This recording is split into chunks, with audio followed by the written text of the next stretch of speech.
Oui, bonjour à tous. Voici la démo du scénario 1.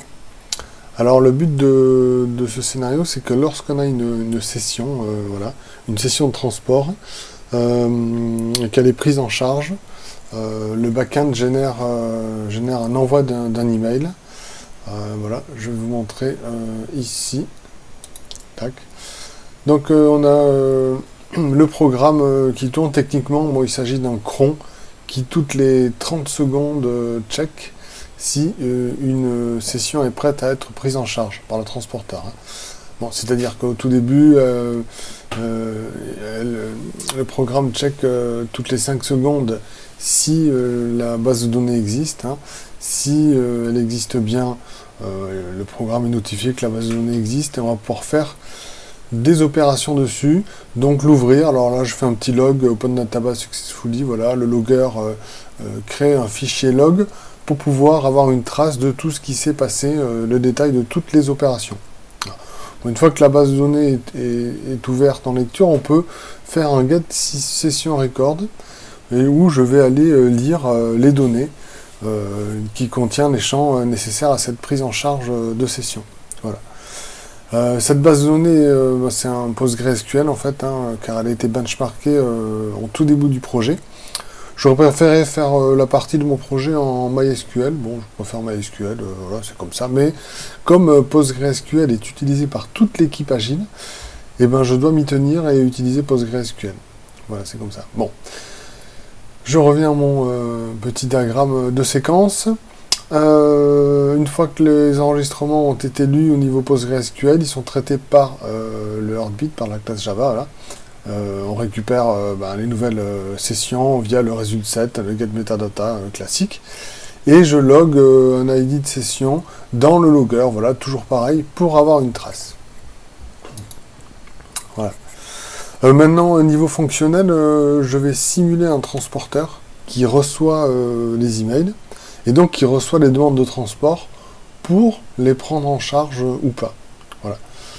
Hop, donc je vous lance Edge, là, Edge, le navigateur Edge, sur lequel je me suis connecté avec ma session transporteur. Voilà, je simule un transporteur avec une adresse email. Voilà. Et donc je vois que là je suis connecté avec devandroid7515@gmail.com. C'est un email de test que j'utilise pour faire mes applications Android en général, voilà.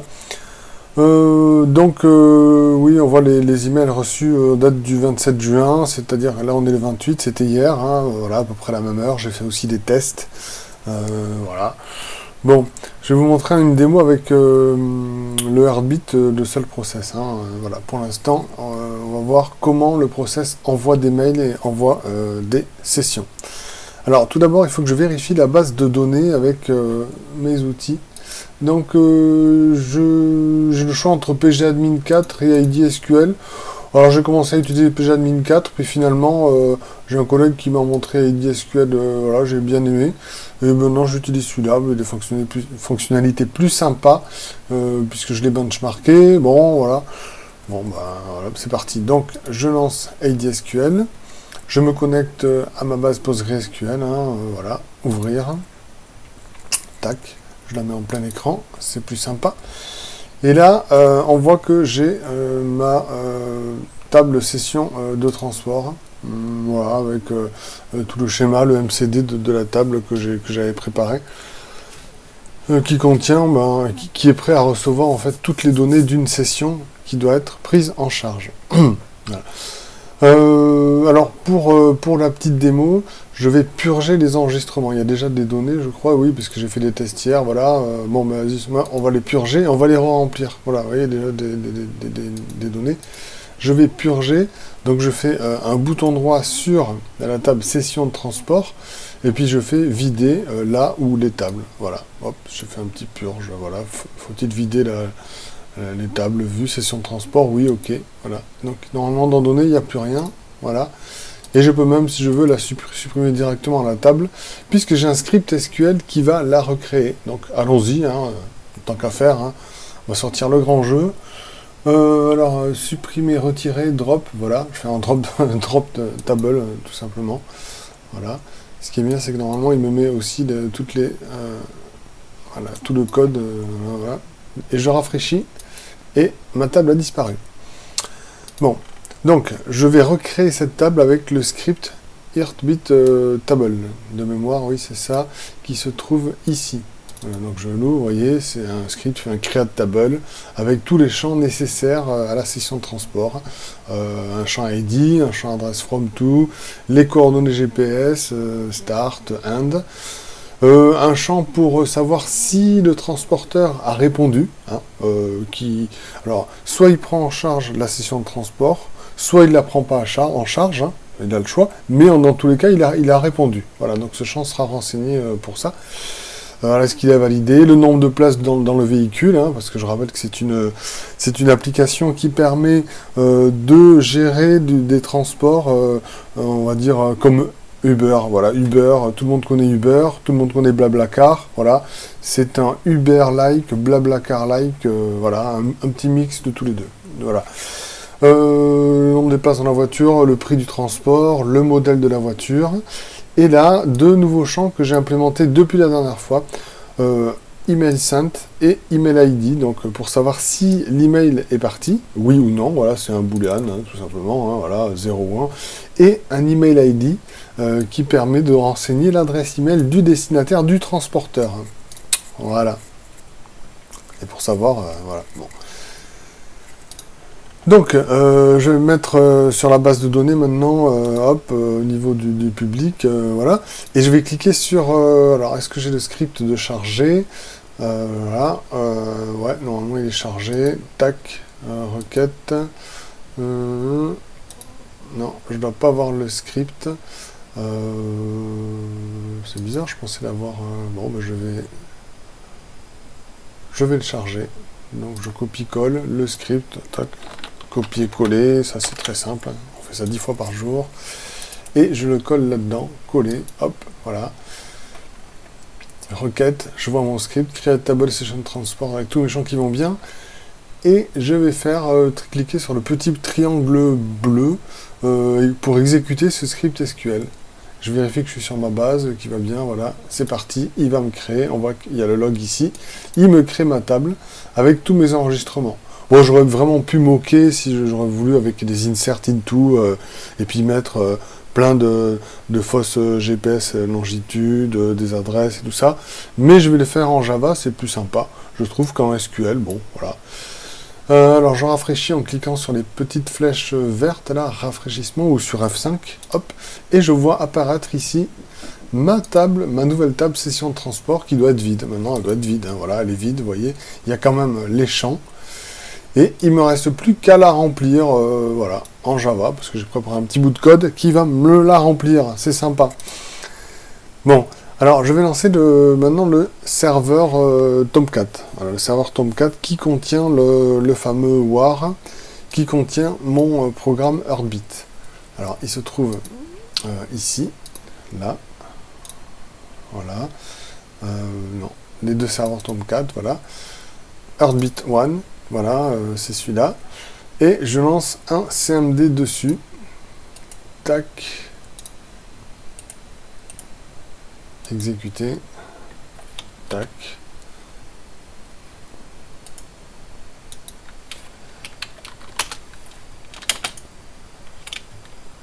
Voilà. Non. Non, c'est dire. Voilà. Hop. Voilà. Et là, je vais dans le répertoire qui va bien, le répertoire bin, et je lance normalement setup. Tac. Non, setup.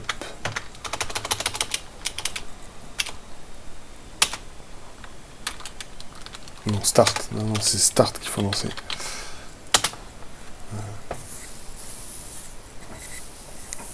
Startup. Non, c'est startup en fait. Voilà. Voilà, startup. Donc là, je lance mon serveur Tomcat, donc il met 15 secondes en général à démarrer, voilà, quand tout va bien. Je croisons les doigts pour qu'il fonctionne bien. Ouais, ça devrait...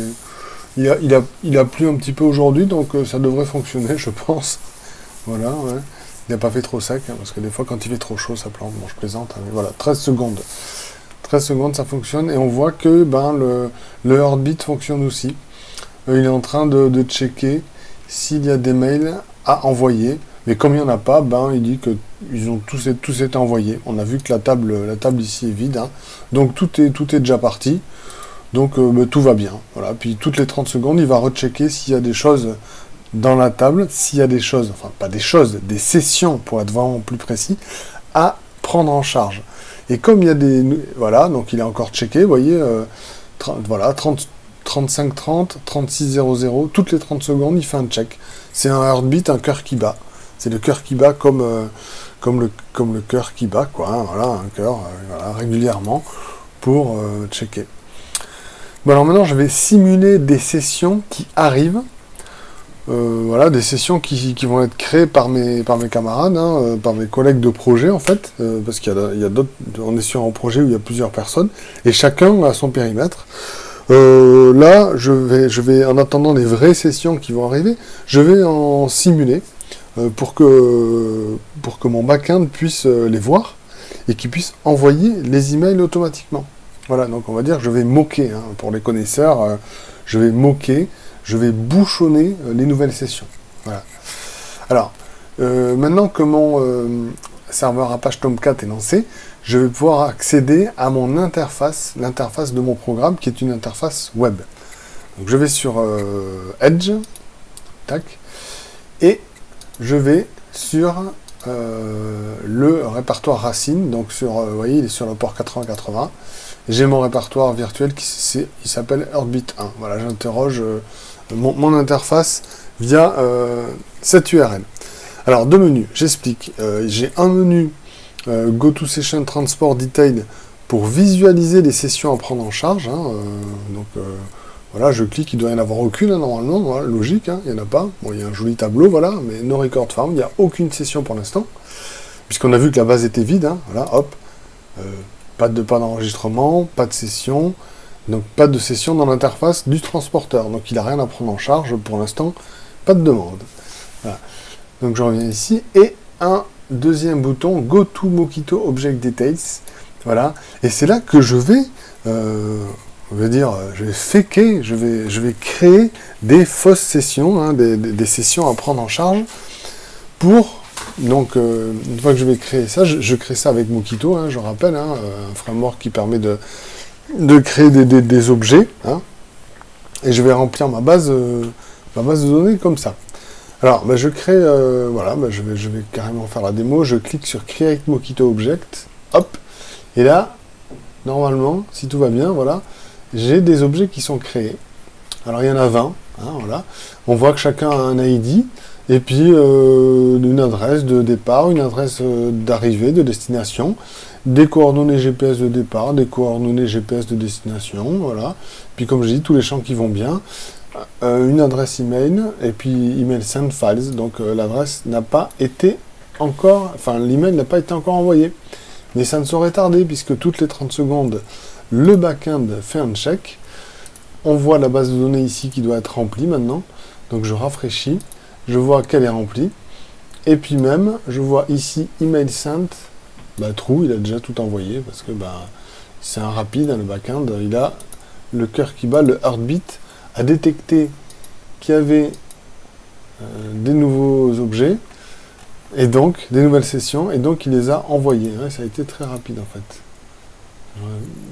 J'ai même pas pu montrer. Voilà, all mail send successfully. On voit, regardez ici, send email for ID 20, 19, 18. Voilà, dès qu'elles sont apparues dans la base, il les a trouvées. Toutes les 30 secondes, donc il check s'il y a des nouveaux enregistrements dans la base. Il les a trouvés et il a envoyé les emails. Voilà, donc les 20 ID, les 20 emails au transporteur. Et donc maintenant, le transporteur, il a le choix soit de prendre en charge la session, ou s'il n'a pas envie de la prendre en charge, il ne la prend pas. Voilà, donc je vais vous montrer maintenant l'interface. Ici, alors les emails, normalement il y a on rafraîchit. On va aller ici. Voilà, 10h38, il est 22h40. Hein, et on a des nouveaux emails qui sont arrivés. Voilà, donc je simule le transporteur. Tiens, le transporteur, il a des nouvelles demandes de clients à prendre en charge. Voilà. Alors, je vais par exemple cliquer sur la première. Voilà. Je vois à l'intérieur un lien avec l'ID, ici très important, l'ID de la demande, hein, l'ID 20, par exemple, c'est la 20e, elle arrive en premier, puisqu'elle est arrivée en dernier, donc elle apparaît en premier dans mon interface. Je clique dessus, et mon lien m'amène directement dans l'interface du transporteur, qui maintenant a le choix de prendre en charge la session ou pas. Voilà, il choisit, donc il voit, voilà, il y a une session, alors on parlait de la 20, elle est là, la 20, voilà, la 20 est là, celle sur laquelle on a cliqué, mais il y en a 19 autres en fait, puisqu'on a généré 20 sessions. Alors, la première, voilà, on va prendre par exemple celle-là, la première, hein, on va renseigner le nombre de places qu'on a besoin dans le transport. Alors je veux dire, allez, on a besoin de 4 places, hein. Prix du transport, on va dire 35 €. Voilà. Modèle de la voiture, je veux dire que c'est une Citroën. Allez hop, Citroën, je sais pas moi, DS3, voilà, pourquoi pas, hein, voilà, Citroën DS3. Et puis bon, comme voilà, je vais la prendre en charge. Alors je fais prendre en charge, voilà, la session. Et elle a disparu du tableau. Donc vous voyez ici l'ID, on est passé à l'ID 2. L'ID 1 a été pris en charge. Voilà, c'est magnifique. Si je regarde dans le back-end sur la base de données, je m'aperçois que, en faisant un petit rafraîchissement, que là, ici, on voit le premier enregistrement, l'ID 1, que le transporteur a pris en charge.